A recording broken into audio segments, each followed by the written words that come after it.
स्वागत है आप सभी को टैंक द नॉट विथ नामागामी सिस्टर के एपिसोड नंबर 7 में। एपिसोड के स्टार्टिंग में उरुयू सपना देख रहा होता है। वो सपने में एक अलग ही श्राइन को देख रहा होता है और आगे वो यहाँ पर इन तीनों बहनों को भी देखता है। देन वो यूना को इस तरह के चेहरे में देखकर थोड़ा सा हैरान हो जाता है। आगे वो ये को देखता है जो कि इस नदी के पास बैठी हुई थी। देन वो ये को काफी हैरान होते हुए देखता है और आगे वो इसे देखकर कहता है आखिर ये कौन है। देन अगले सीन में ये तीनों कहीं पर जा रहे होते हैं और उरुयू यहाँ पर आसाई को अपने पीठ में बिठा के कहीं पर लेके जा रहा होता है। नेक्स्ट आगे हम देखते हैं ये तीनों बहनें उरुयू को पकड़ के उसके साथ चिपके हुए सोए हुए होते हैं और उरुयू ये सीन को देखकर काफी घबरा जाता है और कहता है ये सब क्यों हो रहा है। आगे उरुयू नींद से जाग जाता है और कहता है नहीं ये सच नहीं हो सकता।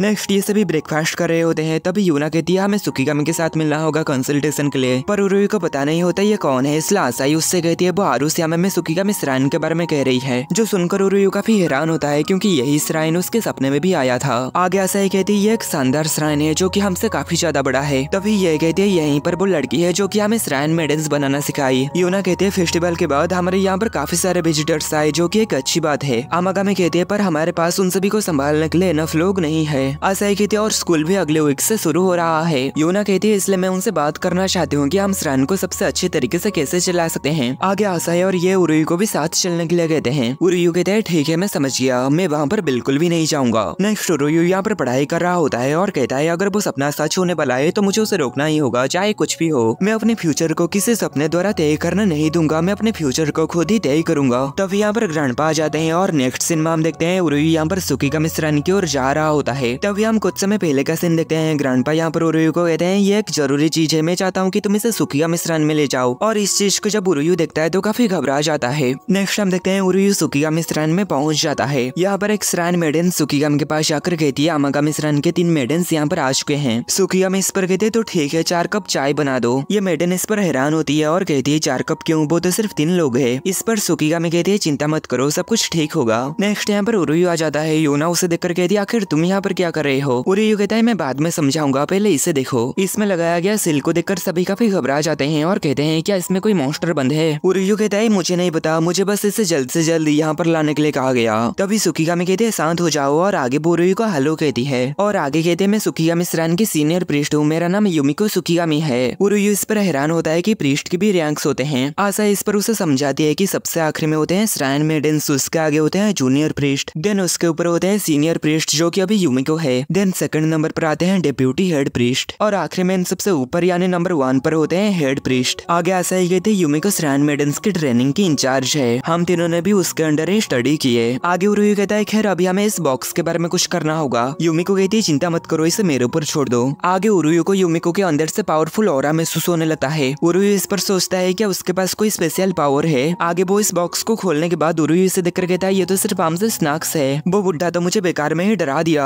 आगे वो सभी मिलकर स्नैक्स को खाने लगते हैं। युमिको यहाँ पर कहती है सुकीगामी श्राइन में चांद की पूजा की जाती है, हमारा श्राइन कई ब्लेसिंग देता है जो कि चिंतित और पीड़ित लोगों को रास्ता दिखाने में मदद करता है। तभी यूना कहती है और एक लेजेंड है कि ये श्राइन सपनों को सच करता है। तभी उरुयू कहता है और ये लेजेंड क्या है। यूना कहती है ये लेजेंड ड्रीमिंग मूनबो है। ये आगे समझाती है जब चांदनी रात में कोई रेनबो की रोशनी के साथ चलता है तो उसका सपना सच होता है। आगे यूना कहती है टीचर हम आपसे कुछ पूछना चाहते हैं। और आगे ये तीनों कहते हैं फेस्टिवल के बाद से ही हमारे श्राइन में काफी सारे विजिटर्स आ रहे हैं जिन्हें संभालने में हमें काफी ज्यादा मुश्किल हो रहा है, तो हम क्या करें। युमिको पहले कहती है मैं समझ सकती हूँ और आगे वो यूना को कहती है मुझे टीचर मत बुलाओ, ये क्यूट नहीं लगता, तुम्हें मुझे युमिको कहना होगा। देन वो आसाई के पास चली जाती है और उसके सर के ऊपर सहलाते हुए कहती है जब मैंने तुम्हें आखिरी बार देखा था तब से तुम काफी ज्यादा सुंदर हो चुकी हो। आसाई कहती है मैं हमेशा से सुंदर रही हूँ, मेरे सर को सहलाओ मत। और आगे वो ये से कहती है तुम तो बहुत ही बड़ी हो गई हो। देन वो ये के तरबूज के साथ खेलने लगती है और कहती है मुझे तुमसे बहुत जलन महसूस हो रही है। यह कहती है रुक जाओ मुझे गुदगुदी हो रही है। और उरुयू यहाँ पर शर्माते हुए सोच रहा होता है कि हम सही पर्सन के साथ बात कर रहे हैं। आगे युमिको कहती है उन सबसे मैं तुम सबके रहने के लिए आज रात एक अच्छी जगह के साथ एक हॉट स्प्रिंग की भी बंदोबस्त कर दी हूँ, जो सुनकर सभी काफी खुश होते हैं और उरुयू थोड़ा सा हैरान। देन ये सभी जा रहे होते हैं और ये उरुयू से कहती है क्या तुम सच में हमारे साथ नहीं आओगे। उरुयू कहता है नहीं मुझे पढ़ाई करना है और मन में कहता है मैं इस सपने को सच होने नहीं दे सकता, मुझे बस आरिस्यामा से बाहर जाना होगा।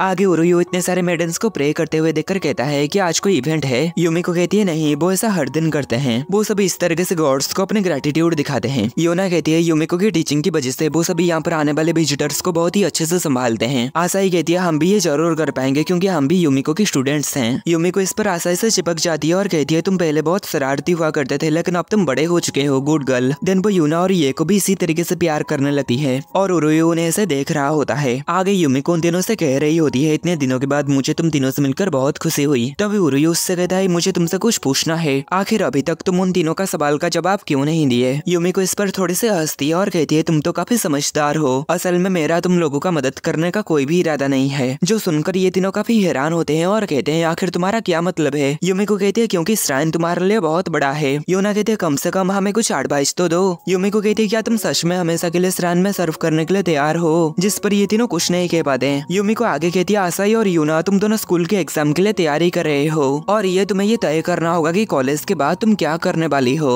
गॉड्स को सर्व करना जिंदगी का सिर्फ एक ही रास्ता नहीं है, बस तुम्हें ये सोचने की जरूरत है कि तुम्हारा सपना क्या है। तो फिर मैं अब जा रही हूँ। तभी यूना कहती है, मैं तैयार हूँ, मेरी फैमिली के लिए, वर्शिप करने आने वाले लोगों के लिए और सबसे बढ़कर गॉड्स के लिए मैं सर्व करने के लिए तैयार हूँ, इसलिए प्लीज मेरी मदद करो। युमिको कहती है, ऐसा नहीं चलेगा यूना, ये सिर्फ जिम्मेदारी की भावना ही नहीं हो सकती। तभी आसाई कहती है, पर क्यों, अब तो हम पूरी तरीके से श्राइन मेडल से, इसमें चिंता की क्या बात। युमिको कहती है, तो फिर तुम सभी मेरी मदद के बिना भी ठीक रहोगे है ना। आगे वो ये से कहती है, क्या तुम्हें कुछ नहीं कहना है, पर वो कुछ नहीं कह पाती। आगे युमिको कहती है, अगर और कुछ नहीं है कहने के लिए तो मैं जा रही हूँ। तभी उरुयु उससे कहता है, क्या तुम्हें नहीं लगता तुम उनसे थोड़े से रूडली बात किए। मैं उनके साथ कुछ दिन हुआ ही रहा हूँ, लेकिन फिर भी मैं ये बता सकता हूँ कि वो अपने श्राइन से कितना ज्यादा प्यार करते हैं। अगर तुम उन्हें मुझसे ज्यादा समय से जानते हो तो तुम्हें ये बात समझ आनी चाहिए। युमिको कहती है, तो फिर क्या तुम उन्हें समझ गए हो। अब तुम्हारा प्रेजेंस ही यामागामी श्राइन की अस्तित्व को निर्धारित करेगी। अगर तुम शादी करने से इनकार कर देते हो तो हो सकता है कि आगे जाके श्राइन सर्वाइव ना कर पाए। आगे वो इन दिनों से कहती है, अपने फ्यूचर के बारे में एक बार और सोचो। नेक्स्ट टाइम देखते हैं ये सभी दुखी होकर सुकिगामी श्राइन के गेट के बाहर बैठे हुए होते हैं। तभी ये उठ के यहाँ से कहीं पर चली जाती है। तभी उरुयु कहता है, मुझे भी घर जाना है और पढ़ाई करना है, मुझे अपने डॉक्टर बनने वाले सपने को सच करना है। माफ करना, पर मैं तुम्हारे श्राइन को नहीं संभाल सकता। और ऐसा कहकर वो यहाँ से जाने लगता है, लेकिन तभी यूना नीचे गिरने लगती है, जो देखकर उरुयु जल्दी से जाके यूना को बचा लेता है और आगे कहता है, तुम्हें क्या हुआ, क्या तुम ठीक हो।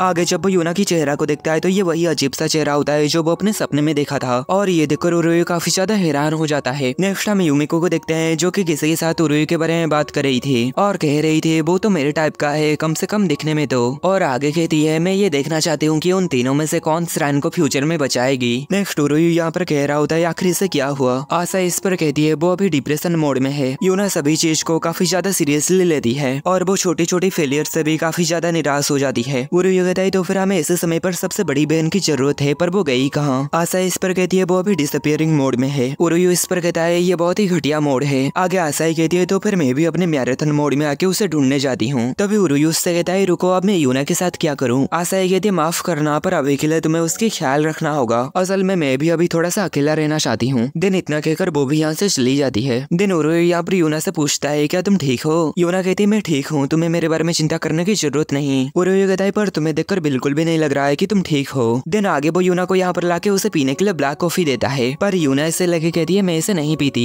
उरुयु काफी गुस्सा हो जाता है और कहता है, ये तो छोटे बच्चों की तरह नखरे करती है। आगे वो यूना को रेड बीन सूप लाके देता है। यूना इसे ले लेती है और कहती है, मुझे ये बहुत पसंद है, पर तभी ये उसके हाथों से नीचे गिर जाता है। इस पर वो और भी ज्यादा डिप्रेस हो जाती है और कहती है, मैं एक श्राइन मेडन होने के नाते इतनी बड़ी फेलियर हूँ कि ये सूप में मुझे नहीं चाहता। तभी उरुयु कहता है, इसमें इतना निराश होने वाली कोई बात नहीं है, तुम श्राइन के लिए कड़ी मेहनत कर रहे हो क्योंकि तुम्हें श्राइन मेडन बनना पसंद है और यही तो है जो कि तुम करना चाहती हो, है ना। यूना कहती है, बिल्कुल नहीं, मैं तो बस वही कर रही हूँ जो कि एक श्राइन मेडन को करना चाहिए। मैं क्या चाहती हूँ इससे कोई फर्क नहीं पड़ता। तभी उरुयु उसके सर के ऊपर हाथ रखता है और आगे कहता है, रुको, मैं तुम्हारे लिए और एक सूप खरीद लाता हूँ। और सूप लाते टाइम उरुयु इसी बात को ही सोच रहा होता है जब यूना ने कही थी, मैं क्या चाहता हूँ इससे कोई फर्क नहीं पड़ता। और आगे उरुयु कहता है, वो कभी ये नहीं कह पाए कि वो सच में क्या महसूस करते थे, पर क्या ये कारण उसके लिए इनफ है कि अपने स्टूडेंट को उनके काम को छोड़ने के लिए उन्हें मजबूर किया जाए। आगे जब उरुयु यहाँ पर आता है तो वो देखता है युमिको यहाँ पर छुप के यूना को देख रही होती है। दिन वो उसके पास जाकर कहता है, तुम क्या कर रही हो। युमिको इस पर हड़बड़ा जाती है और आगे वो झाड़ियों के पीछे चली जाती है। दिन वो झाड़ियों से बाहर आकर कहती है, मैं तो बस टहलने के लिए निकली थी, इतना कहकर वो यहाँ से जाने लगती है। आगे उरुयु जब यहाँ पर आता है तो यूना यहाँ पर नहीं होती।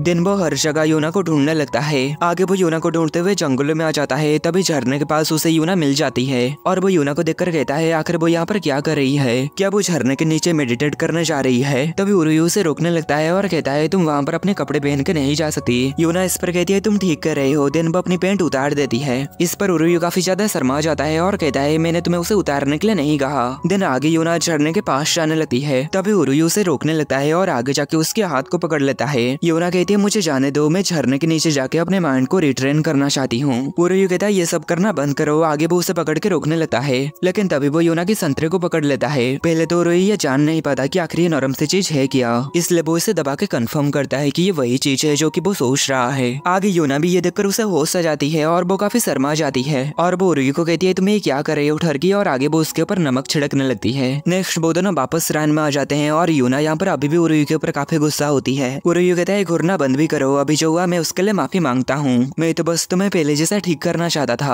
यूना कहती है ऐसा नहीं है कि मैं तुम्हें ये करने के लिए कहा था। उरुई कहता है ऐसा क्यों कह रहे हो, आखिर तुम्हें क्या हो गया है। यूना कहती है तुम कहते रहते हो कि तुम पढ़ाई करके डॉक्टर बनोगे और हमसे शादी नहीं करोगे, पर फिर भी तुम अपना समय पढ़ाई करने के बजाय हमारी मदद करने में बिताते हो। हमने कभी भी तुम्हारी मदद नहीं मांगी, इसलिए बस हमारे बारे में भूल जाओ। अगर तुम्हें लगता है कि तुम्हारी थोड़ी सी मदद की वजह से अब हम तुम्हारे साथ खुश हैं तो तुम पूरा गलत हो। शायद तुम सोचे नहीं होगे कि ये और आशा ही तुम्हें पसंद करते हैं, इसलिए तुम इतनी ज्यादा आरोगेंस में मत आ जाओ कि तुम थोड़े से हैंडसम हो। तुम एक आरोगेंट ठरकी हो जो कि अपने जिंदगी में पढ़ाई के अलावा और कुछ नहीं कर सकता। और ये इस पर काफी ज्यादा गुस्सा हो जाता है और उसके ऊपर काफी जोर से चिल्लाता है और कहता है मैं इतना बड़ा बेवकूफ हूँ कि मैं तुम्हारी मदद की क्योंकि मैं किसको भी परेशानी में नहीं देख सकता। मैं तुम लोगों की मदद इसलिए नहीं की कि मैं खुद को हैंडसम या फिर स्मार्ट दिखाना चाहता हूँ। मैंने तुम लोगों की मदद इसलिए किया क्योंकि मेरा दिल किया ऐसा करने के लिए। अगर तुम्हें मेरी मदद नहीं चाहिए तो कोई बात नहीं, पर क्या अभी भी तुम्हें मेरा ऐसा करने से कोई परेशानी है। ये सब सुनकर यूना काफी हैरान होती है और आगे जोर जोर से हंसने लगती है। उरुई इस पर फिर से गुस्सा हो जाता है और कहता है आखिर तुम किस पर हंस रही हो। यूना कहती है तुम्हारी ऐसी बेवकूफी वाला बातें सुनकर मैं हंसू नहीं तो क्या करूँ, मुझे नहीं पता तुम इतने शर्मनाक बातें ऐसे चिल्लाते हुए कैसे कह पाए, तुम सच में एक बेवकूफ हो। और उरुई इस पर काफी ज्यादा शर्मिंदा हो जाता है। यूना आगे कहती है अब मुझे अपने निराश होने पर खुद को बेवकूफ महसूस होने लगा है। दिन वो अपनी मॉम के साथ बिताई गई समय को याद करने लगती है और कहती है मैं ये सब इसलिए कर रही हूँ क्योंकि मैं ऐसा करना चाहती हूँ।